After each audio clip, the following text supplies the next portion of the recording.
গিয়া 19 তারিখ 10টা 10:15টার ভিতরে আমি পাতরানি পেট্রোল পাম্পে গেছি তেল লওয়ার লাগি। যাওয়ার পরে আমি ওলা গাড়ি ওখান সাইড করিয়া তেল লইয়া আমি পয়সা দেওয়ার গেছি। পয়সা দেওয়া যাওয়ার পরে ও মোবাইলটা আমার ড্যাশবোর্ড থেকে খেল হইয়া গেছে গিয়া।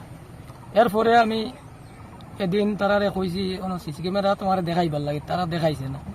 3বার আমি গেছি, দেখাইছে না। এরপরে আমি গেছি থানাত গিয়া এফআইআর করছি, করিয়া আবার আইছি। পরের দিন গেছি 10টার সময় পেট্রোল পাম্প গিয়া আবার আমি তেল ভরছি। তেল ভরিয়া তারা গিয়া জিকাইছি ম্যানেজার দে বলে আজকে দেখানি যাইব নি। আমারে গরম দিছে, কইছে না দেখানি যাইতো না, আমার অতটুক সময় নাই। ও আমি বাদে টানা দেখাইছি, কইছি এখন আমি পুলিশ লিয়ে আইতাম নি, আইয়া দেখাইতাম নি। ওপরে তা ডাক দিছে, মানুষ এখন ডাক দিছে ম্যানেজারে ডাকিয়া আনিয়া দেখাইছে তো এটা জাফসা নাই, একবারে জাফসা মানুষটা চিন মিলে না।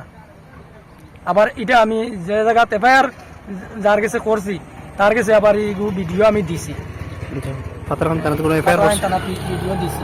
আচ্ছা, আপনার নাম? আমার নাম শিয়াবুদ্দিন।